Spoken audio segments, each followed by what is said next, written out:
Assalamualaikum warahmatullahi wabarakatuh. Baiklah Hananda, pada semester ini kita akan mempelajari materi tentang pengolahan makanan daerah baik dari bahan nabati maupun dari hewani. Yang pertama, kita bahas pengertiannya dahulu. Makanan daerah adalah suatu masakan yang berasal dari daerah tertentu sebagai ciri khas daerah tersebut. Peluang usaha makanan khas daerah ini muncul dari sebuah kejadian yang menjadi makanan khas daerah tersebut. Faktor munculnya makanan daerah ini ada 3, yaitu yang pertama adalah kebiasaan, yang kedua ketersediaannya bahan baku, yang ketiga adalah kebudayaan atau adat istiadat. Ketiga hal ini sangat mempengaruhi adanya munculnya makanan daerah. Selanjutnya, ide usaha.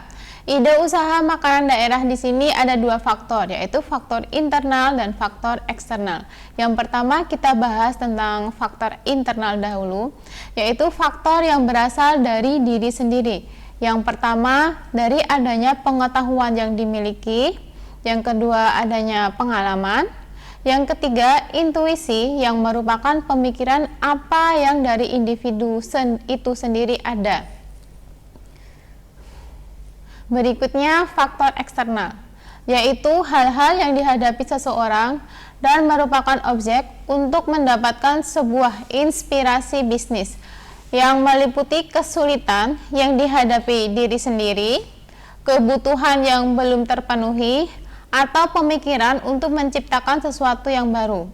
Berikutnya kita bahas tentang resiko usaha. Resiko usaha adalah suatu kegagalan atau ketidakberhasilan dalam menangkap peluang usaha.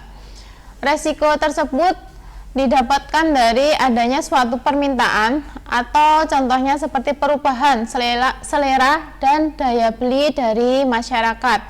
Terus ada perubahan konjungtur atau suatu keadaan di mana perekonomian mengalami pasang surut. Yang ketiga adanya persaingan.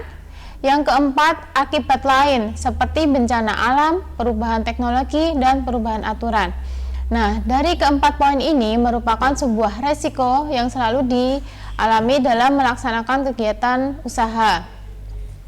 Contohnya seperti misalnya saat ini sedang ngetren masakan tradisional, kalau yang dari daerah Jogja misalnya ada namanya geblek. Dulu sempat booming, tapi sekarang sudah mulai surut lagi karena adanya perubahan selera masakan tradisional. Yang selanjutnya, ini adalah faktor yang menghambat munculnya resiko usaha. Yang pertama, adanya kesadaran dalam kemampuan mengelola usaha, peluang, dan kekuatan usaha. Yang kedua, memiliki keinginan yang sangat kuat untuk selalu lebih baik. Yang ketiga, adanya kreativitas dan inovatif. Yang keempat, adanya kemampuan merencanakan strategi untuk mewujudkan perubahan dalam berusaha.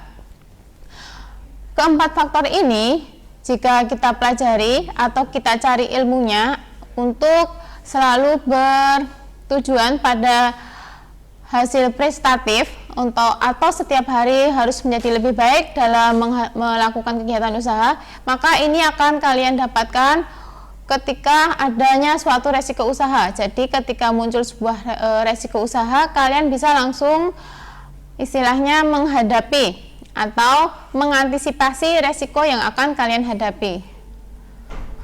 Yang berikutnya adalah faktor pendukung keberhasilan berwirausaha. Yang pertama, harus selalu inovatif dan kreatif dalam menciptakan kreasi resep terbaru untuk kegiatan wirausaha masakan daerah.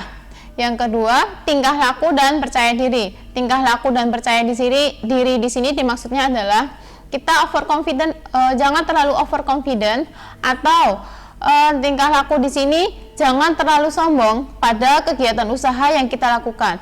Terlalu sombong di sini adalah mungkin di sini ada suatu kegiatan usaha, ketika kita sukses di titik sukses, ada seorang pelanggan yang datang ke tempat usaha kita, lalu di sini kita mengacuhkan pada salah satu pelanggan. Meskipun yang kalian acuhkan itu adalah hanya satu orang pelanggan, tapi dari satu orang pelanggan ini bisa mempengaruhi keberhasilan kegiatan berwirausaha kita.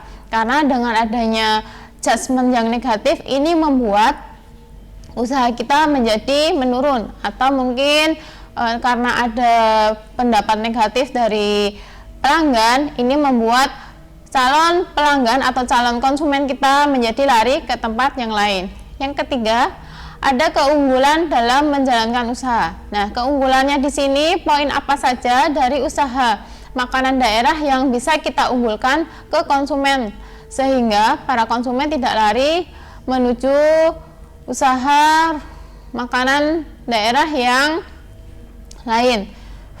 Yang keempat, pengelolaan waktu yang efektif dan efisien.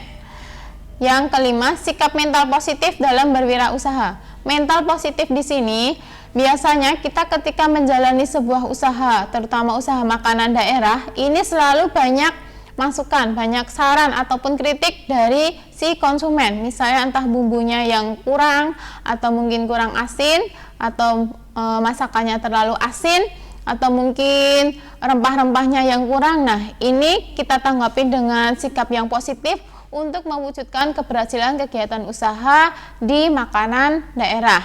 Yang terakhir, keyakinan yang kuat dalam berwirausaha. Faktor kegagalan dalam berwirausaha.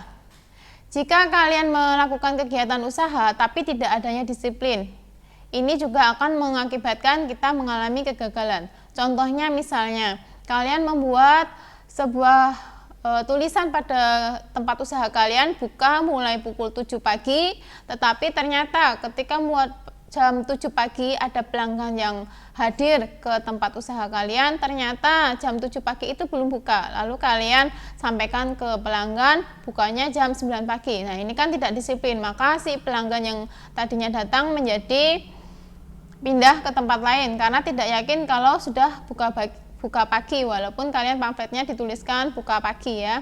Terus adanya kurang tekun di sini, kalian sehari buka, sehari tidak. Jadi istilahnya seperti puasa Daud.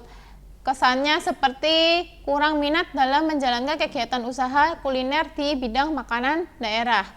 Terus yang poin ketiga, tidak jujur. Tidak jujur di sini biasanya didapatkan adanya dari bahan baku yang tidak segar atau kurang menarik ketika disajikan menjadi makanan daerah ke konsumen. Nah, dari kualitas bahan baku di sini juga sangat berpengaruh pada hasil olahan kita yang akan kita sajikan ke konsumen. Yang keempat, selalu menunda pekerjaan. Misalnya kalian mau menghadirkan menu yang baru pada usaha kuliner kalian, tetapi kalian tunda-tunda. Istilahnya nanti hanya tulisan grand opening aja, tetapi tidak segera dimulai, maka di sini tidak akan ada kegiatan berwirausaha atau tidak ada suatu kreasi resep yang baru yang membuat pelanggan kalian menjadi tertarik ke usaha kalian. Terus yang terakhir, kurangnya ambisi. Terus kalian juga tidak dapat bekerja sama dengan orang lain. Kurangnya kerjasama di sini, ini juga bisa membuat usaha kalian sedikit gagal. Gagalnya di sini usaha kalian nanti tidak bisa berkembang lebih baik. Menjalin kerjasama atau menjalin relasi dalam kegiatan usaha kuliner ini juga sangat membangun relasi yang lain. Misalnya kalian memiliki relasi pada Hotel Tentrem. Di situ Hotel Tentrem mendapat tamu sangat istimewa dan menginginkan menu makanan daerah. Nah, dengan bekerja sama dengan kalian ini, nanti si konsumen yang sangat tertarik dengan Hotel Tentrem tadi biasanya bertanya, ini kulinernya kerjasama dengan rumah makan mana. Nah, ini bisa menjalin relasi atau menjalin kerjasama dengan yang baik ya. Yang terakhir, kurangnya pengetahuan. Baiklah Ananda, demikian materi yang dapat Ibu sampaikan tentang pengolahan makanan daerah, bahan nabati maupun hewani. Ibu akhiri, wassalamualaikum warahmatullahi wabarakatuh.